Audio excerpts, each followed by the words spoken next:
The kickoff unit is out on the field, and they will send this one away. This will be taken to the back of the end zone. And no run back here. This will be a touchback, and it comes out to the 25-yard line. And the Seahawks get ready to trot out on the field. And with this deficit, you can't have too many more drives like the last drive where you had to punt it away. You know what I would tell my offense right here? The punter doesn't exist, guys. He doesn't even exist. He's not a team anymore. I just cut him, all right? So you've got to go out and create some offense for us here and give us some points. No way does that guy get on the field on this drive. Poor punter. Yeah, it wasn't his fault. But, hey, listen, there's got to be casualties at times. We're trying to win a game. At this stage, this drive's got to be touchdown or bust because you need two of them. And if I'm the offensive play caller, I'm not just looking at my dagger plays downfield. I'm looking at some of my specials, something that can fool them and give you a big play now. With a sense of urgency. No doubt. A good pick up there of 20 yards. You cannot write these guys off just yet, not with a quarterback like that under center. You mean it actually crossed your mind with him running the team that you could actually maybe write this game off? Not yet. Not a chance. Not with him. We've seen it too many times.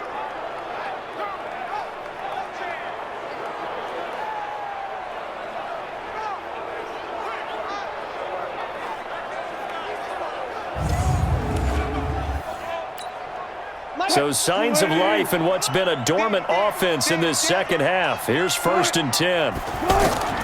From the shotgun, Wilson. Now he'll dump it underneath to his running back, complete.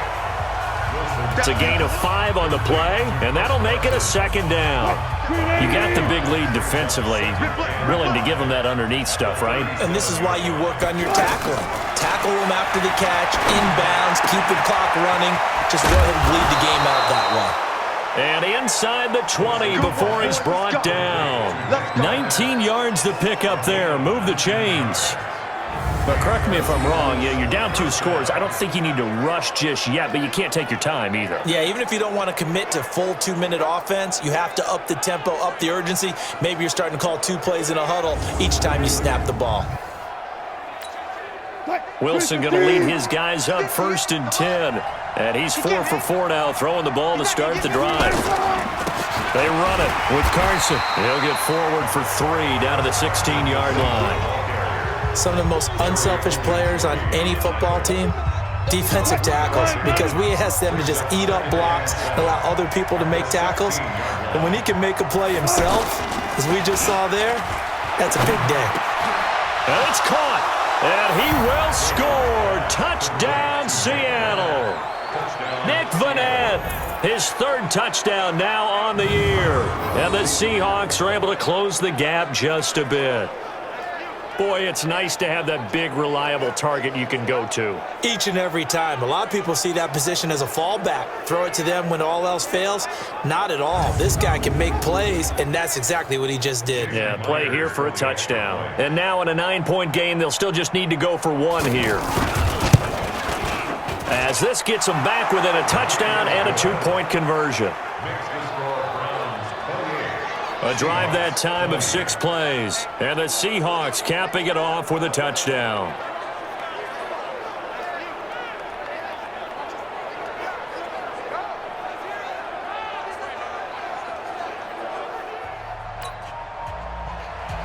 So the lead trimmed down to 8 as here comes the kickoff, and it's away.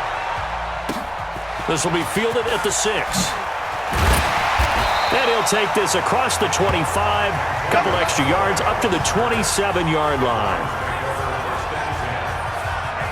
And now Cleveland geared up to take the field. After the touchdown we just saw, we have a brand-new ball game. And now look at the situation. You got plenty of time on the clock. Defensively, they have 3 timeouts. So do you run the football here or do you throw it? I think you have that full conversation with your offensive unit, and you tell them, here's the situation. They've got all their timeouts, so we are not going to play this conservatively. We've got to attack them. We've got to make them use those, gain the ground that we need in order to put this game away. If you think we're just going to run it 3 times and punt it, you got another thing coming. Yeah, and by the way, also the 2-minute warning in play, so essentially 4 timeouts left. They have to be aggressive here. A gain of 5, good enough for the 1st down. 4th quarter, down to the final 2 minutes, and we've got a 1-score game. So the Browns in possession of the football here as we get you reset. They've got a 1st and 10 as they look to try and finish this one off. A run for Nick Chubb. And now we'll see a timeout used on defense as they stop it right out of the break with 1:57 to go in the ballgame. This, in all probability, another run here on 2nd and 8. Here's Mayfield. He's got his man on the crossing route.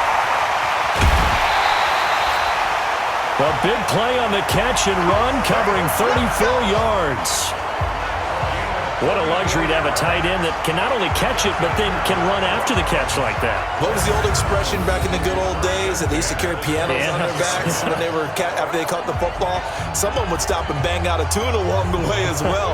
But nowadays, these guys are essentially bulked up wide receivers, and they are a full part of the passing game, and we see a lot of big plays as we just saw there.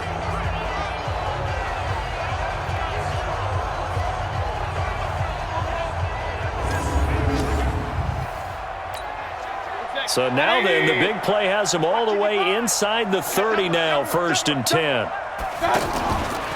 Handoff comes to Chubb. And not much of a hole there as he gets it down to about the 24-yard line.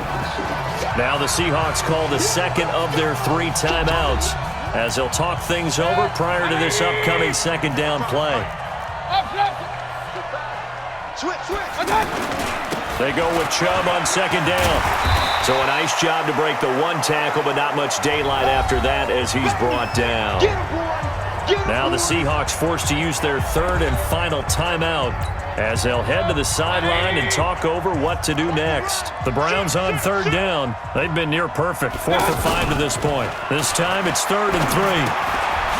He finds a man with a crossing route. And they've got it inside the 10 at the 8. They're able to convert on 3rd down, and that sets up a 1st and goal. Now that's a big pickup right there, and so often we focus on how the quarterback's faking on play action. How about everyone being in on the deal and picking it up? 2nd, 3rd levels, you could see them trying to recover. They bit. Worked out offensively. It's 1st and goal, and a late touchdown at this stage could officially salt this one away. Switch it, switch it, switch it. Come on, switch it. Run, run, run.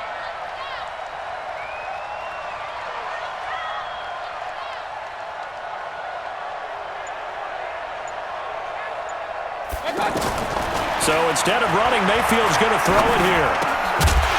To the end zone, but it's incomplete.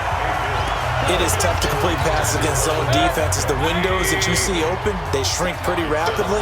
How about being able to hit a moving target against a zone before the next guy can get there and make a play on the ball? Not easy for any quarterback, no matter the situation, and there the defense won the battle. Call it no gain that time, and now it's 3rd and goal.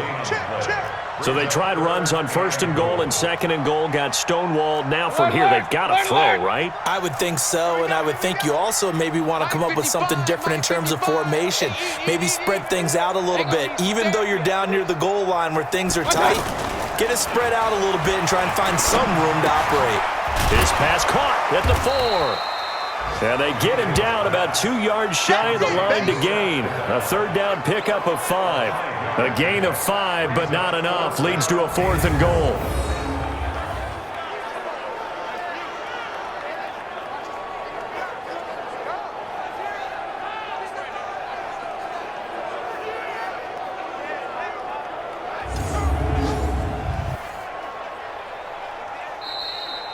So Cleveland able to come away with the victory here. And it was Baker Mayfield who led the way. The #1 pick in 2018. He showed why he was so coveted. And it was interesting because you remember headed into the draft in 2018, the projections on where Baker Mayfield was going to go, it varied. But rarely did anyone suggest he would go #1 overall. And he did. Showed exactly why. It's not just how he plays. It's not just his arm and his vision. It's the leadership, it's the toughness, it's the moxie that he exhibits, and his teammates just feed off of it. So for Cleveland, they remain as hot as anyone, 6-0 now through the first month and a half. And they'll be able to enjoy this one through the bye week.